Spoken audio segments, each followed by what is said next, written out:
Record. Cool. All right. Well, welcome everyone to the Q&A for the Wicked Queer Experimental Shorts program. I'm thankful that you all have been able to tune into this both in person and online. My name is Cole Wilder. I'm the programmer of the Experimental Shorts. My pronouns are he, him, and I'm currently based in Seattle, so sadly I'm not able to be around the festival this year. But yeah, I just have four of our filmmakers from the program here with me today over Zoom, and we're just going to talk about some of the films that you all have seen. So if everyone just wants to go around and introduce themselves, just give name, pronouns, where you're based out of, and which film you made. I think we'll just start with Tris. Cool. Hi, I'm Tris. I use she, they pronouns. I am based in Boston, Massachusetts. And my film is Lying in Bed Alone, Breathing.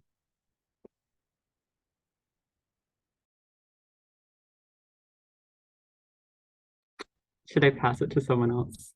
Yeah, go for it. We'll do round robin. All right. HW.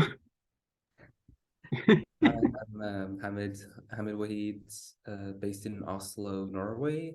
It's nighttime here, and my pronouns are he, him. I'm featuring with the short film History is a Black Circle. I'll pass it over to Khalil. Hi, I'm Khalil, he, him. I'm currently based in Toronto, and my film is The Taking of Jordan. Hi, I'm Seogyung. I'm from LA. I directed film miniature. Yeah, I go by Daisy. Awesome. So I guess just sort of an easy starter question for everyone. If you all could just sort of talk about what got you started on this particular project, any sort of like ideas or concepts that you were sort of working with or thinking about leading up to the production, or any influences on this particular work, or I guess in general as well. Yeah, just interested to hear what got you going on these films. I can start. My film started as a college assignment for a class. I was taking a class called Accessible Cinema, where we kind of learned how to use captions and audio description and produce those. And our final assignment was to make a film that considers accessibility features, caption and audio description from the very conception of your film and see how that impacts the work from an artistic, thematic filmmaking perspective. So with my film, I took that prompt and I thought, like, what can I do to what can captions and audio description do to inform like a cinematic work? And at the same time, I was trying to kind of come to a better understanding of where I was at on a personal level with gender dysphoria. Like just as a trans person, with the way that identity has shifted across so many years, trying to understand like then versus now with gender dysphoria. And when I was thinking about captions and audio description and like the idea of making film accessible, that led me to thinking about making dysphoria accessible to myself and kind of understanding it and using accessibility features to create a conversation between myself and my dysphoria, and trying to kind of analyze that in those terms. And that's kind of what led me to making the film that I did. Awesome. Yeah, I guess I can go next. So, I mean, I was in a very fortuitous situation at that point once this started happening, because it was during the first lockdown in 2020. And I just so happened, I mean, I would probably have been without income had it been for like just a few days before lockdown that I got a commission of all things, which is the only commission thus far as well. So lucky me. And the idea initially was involving like using actors and using a specific location as a starting point, but then it kind of delved into this other method, seeing as we couldn't really go anywhere or meet, but which was quite all right, because the idea of using archival footage from both my own archive as well as archives online or from different library systems were also kind of always intended to be part of it. It's just that the whole process ended up taking entirely place in the editing software. And it was also a time in which, like, during lockdown, it was like, I mean, it was being, you know, tied to my bedroom, which really brought back a lot of memories about like reflection and the stuff that I kind of was like, the mental space that I had as a teenager. When I was in the closet, when a lot of things weren't really sorted out, and how that kind of leads to kind of a very speculative mindset, where things really go into offshoots that don't really necessarily have all that much to do with reality. And so the idea with this film was basically that through these like archival footages, there's this kind of time travel happening. It's basically a time travel apparatus, these different video formats. And so there's this person who's basically traversing time and space to find solidarity with different queer bodies, wherever they may be and whatever their circumstances are, essentially. Yeah, and there's a ton of like references as well to different video artist history as well, because that and like media ontology I was giving more and delving more into during this period as well. Cool. I can go. For me, it was really about challenging myself to try and make a film without collaborators, without actors. I had worked in found footage prior, but back in 2021, I was making a bunch of found footage films at the height. We in Canada here, our lockdown went on for a little while. So in 2021, we were still in lockdown. So I was making some films from old material I had shot back in 2017 and completely changing the context and remixing them into these new works. So in 2022, I want to challenge myself to try and take away any of that kind of traditional directorial control and to work with archival, completely found footage. And it also came at this time where the actors that I had normally worked with, I didn't have access to anymore. So it was this challenge of making this film without actors, without collaborators, and kind of seeing where that can go just from exploring this material, basically. And I would say the genesis of that exploration really came from what I started to feel was almost the implicit kind of documentary nature of amateur porn. And that kind of got me down this wormhole of exploring what the context outside of all of these images are, what little piece of dialogue we can latch onto and kind of extrapolate upon and discover what's truly here underneath the surface.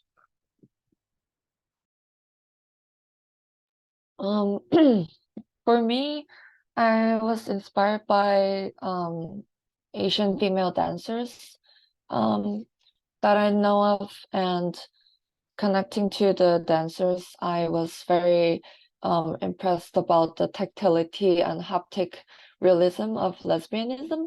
So I wanted to use those kind of bodily interactions, intimacy between two women, and represent those kind of giving and taking and some interactions in the Asian lesbian experience. Yeah. Cool. So yeah, this one by comparison is a bit more of a more conceptual question, but I think all four of your films definitely approach sort of the queer body in very interesting ways, whether it be sort of a more formal perspective in the case of Therese and others' films, or sort of how queer bodies sort of relate differently to time than sort of straight people. Like usually think of like there's the concept of queer time as not being like a straight path, but rather sort of like a spiral that intersects itself at various points. So I was just wondering if you all could sort of speak to how your film approaches ideas of identity formation, whether it be sort of formal, conceptual, or otherwise. Yeah, so for my film, from the start, I took a very very literal approach to looking at a queer body, in this case, my body, and like really analyzing the hyper-specific aspects of that, just like literally pointing a camera at myself and then going in and post and describing every little nuanced thing that I can see on a physical level. And with that, what I was hoping to accomplish is kind of pointing out the physical ways that dysphoria can manifest itself, even if they seem invisible or just like very private, seem the outward layers of that, before in the second part of the film, diving into the internal layers of that and seeing how the outside versus the inside reflect each other and intersect, and really kind of exploring what that looks like on both levels before bringing them together in the end, and kind of considering how queer identity forms from outward conception, in the case of like transness. I've always felt, and I've read some like trans thinkers' thoughts on this, but how a lot of trans identity is built upon the way others perceive you, and how I was kind of experiencing a moment of like how I see myself versus how others see me, and trying to come to grips with that, and in the film kind of letting that play out by seeing the outside and then seeing what's going on inside, and then when those kind of again come together, I'm challenging, I guess, the notion of having my identity bound by others' perception, and kind of trying to reach a place with myself where I can define myself by what I am and know that I am, instead of focusing so much on the external layers of that, and building queer identity from that internal level. Yeah, that's absolutely something that I can, in a way, also resonate with. Because that's still like an ongoing thing for, I think for me, one thing that's very like central to my own kind of artistic production, that's kind of a catalyst, is this thing about queer desire, and whatever that kind of entails, or like that is kind of the question of not having a definition for it, but like constantly like prodding into it, that becomes the means to like, you know, making things to figure something out in the form of a piece of film or whatever. And so for this one, it's the idea of like having like a body that's like going in between different forms of both like digitality as well as like actual bodies in these like narrative fragments becomes kind of the key. Whilst in other things, I'm thinking a lot about this in terms of what's kind of the what's the point where like queerness is inside of me, I suppose, which I think is a very relatable thing, but it becomes also a very political question for me, because I'm very skeptical of and generally like especially like recent commodifications of like queer aesthetics. So then it becomes like, I mean, my whole like big like wish is that studies on queer studies can become a more kind of going in depth of like really trying to challenge what that means exactly, and trying to use that kind of internal life as a starting point to figure out completely new realms of queer exploration. I mean, it's a very lofty thing to say, but that's kind of the idea.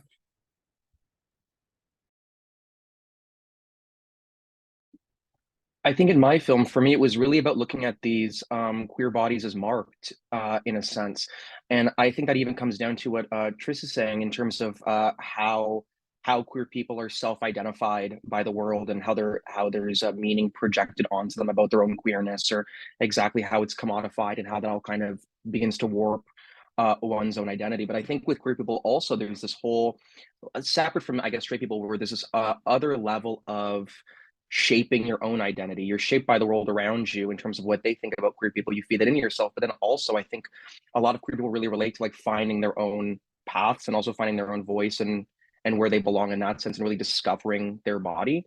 But I think what was really interesting about watching the films that were sent over before we hopped on was how they all kind of, I think, disembody a queer voice from any kind of traditional narrative practice or filmic practice rather. Um, how these films all seem in a sense untethered very much in their time but also untethered from it, and how they all experience with the way that queer voices are expressed formally but also emotionally. And I feel like that's, and I'm still kind of figuring out what that means for me because I just watched these films really recently, but I think it's very interesting that they all kind of share that similar voice in a sense, and what that means to queer people to all be able to speak that kind of language. For me, similar to Tris, I think I approach very like literal sense to physical body, because I filmed the dancers in very close-up shots. But I was thinking about this concept of queer geography a lot, in a sense that we're making a queer new place or new margin that is different from something else, and having kind of subverting their minoritism into something that is new in the new realm or a radical space. Yeah. Cool.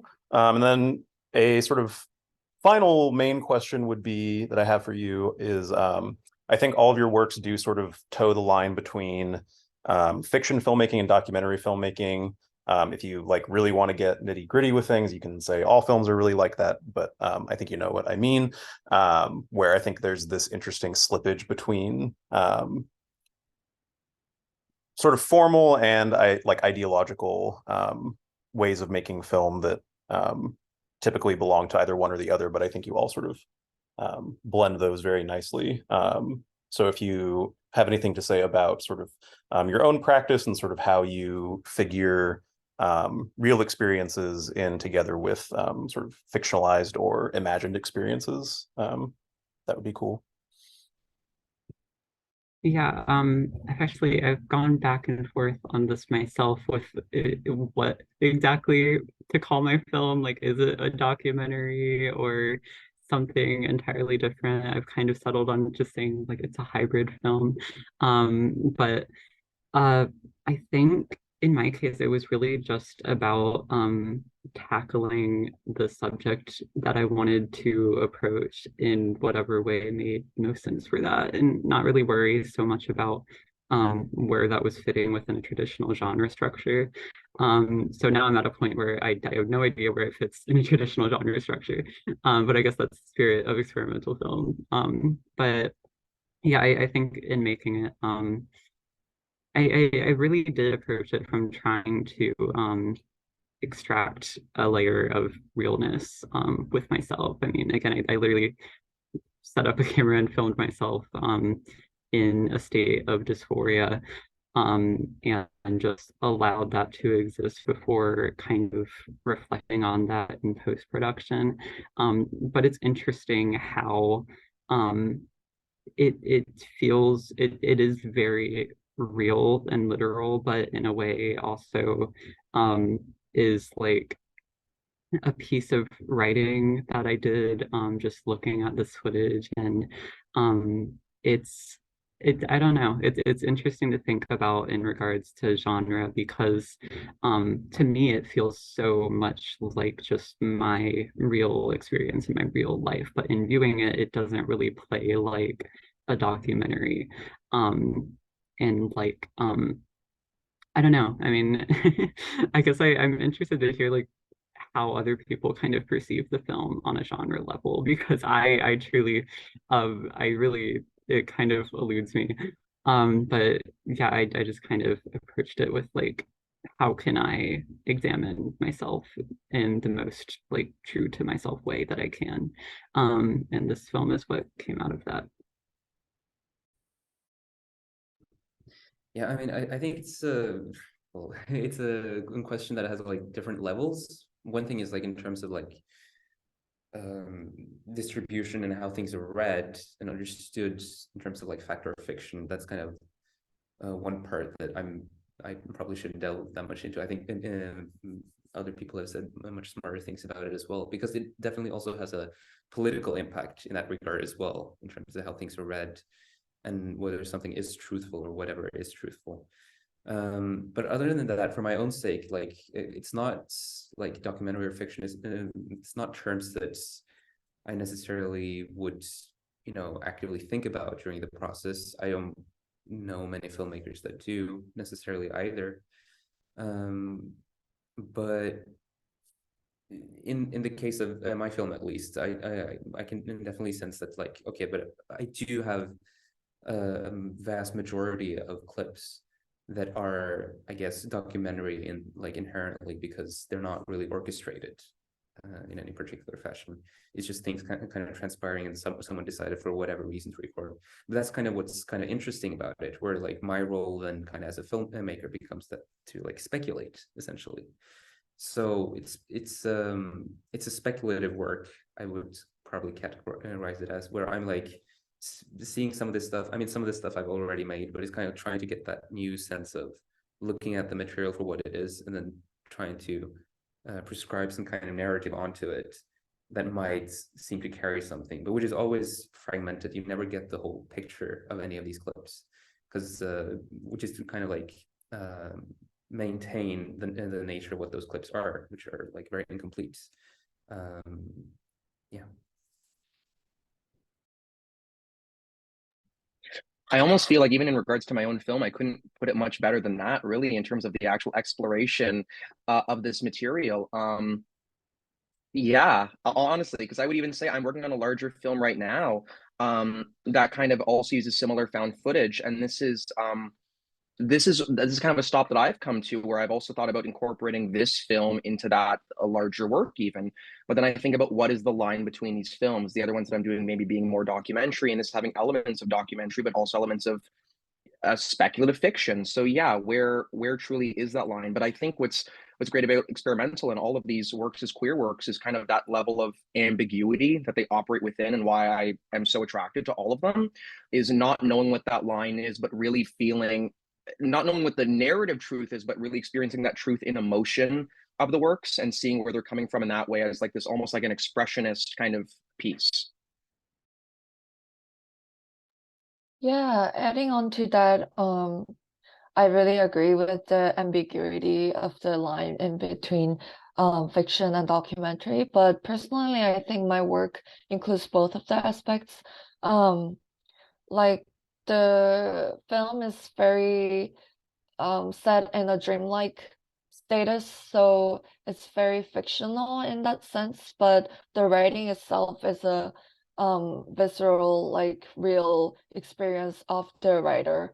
So mixing those together, I think it creates this ambiguous zone, like a gray zone that kind of mushes fiction and documentary together. Awesome. That was all really cool to hear. Yeah, so I guess final question, just sort of another easy one, would be if any of you are working on new projects currently, and if those are sort of continuing in the same direction that your current, or that these films are going in, or if you're just sort of changing gears entirely.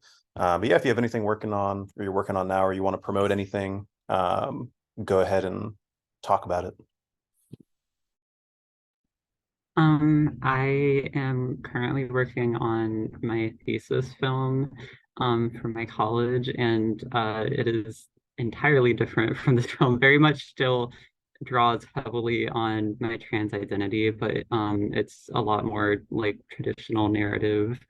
Um, so it's like kind of has some elements of experimental, where like we've experimented a little bit with structure and animation and bringing that into our live action footage, and kind of there are parts of the film that I would call more experimental, because they kind of deal with like an internal kind of ethereal space in which the character reflects on themselves and makes decisions.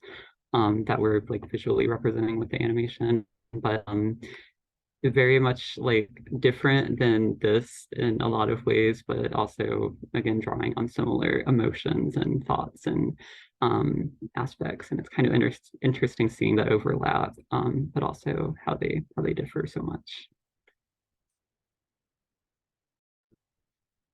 Yeah, my next project is like a pretty relatively traditional fiction short, which is about multiple things. It's about, I mean, it happens in a Norwegian like fjord landscape, very typical. It's about intimacy and blood and earth tremors.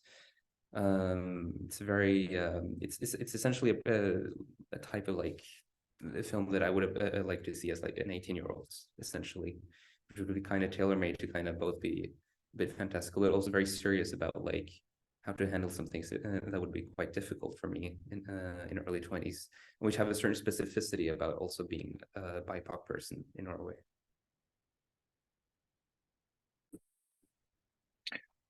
Yeah, I'm currently working on an experimental narrative project at the moment that I would describe as being about queer shame or sexual shame, I suppose. And then I'm also working on an expansion of sorts on my film The Taking of Jordan. That's a trilogy of found footage short films, but they're way more documentary in nature, have less of a speculative kind of aura about them, and are much more about like the history of these vintage porn stars. So those are the two projects I'm working on at the moment. Um, I am currently more interested in curation, film curation itself. So I have an upcoming show in LA, featuring five Korean heritage female experimental filmmakers, focusing on issues like hegemony, militarism, queerness, and alienated status in US, having visa, sort of like that. So I'm currently working on curation experiences. Awesome. That all sounds very exciting. Yeah, that's all the questions I have really. So again, thank you all for joining me for this. I know coordinating time zones can be a little bit tricky, but I'm glad we got a good little group together. For anyone watching this online, when is this going up? Yeah, I think this is going up. Should be up before the end of the festival in person. So the in-person festival runs until April 9th. And then starting on April 10th, we will have a select group of features and I think short programs available for streaming online. So yeah, just check those out if you would like to. And again, thank you everyone for coming out.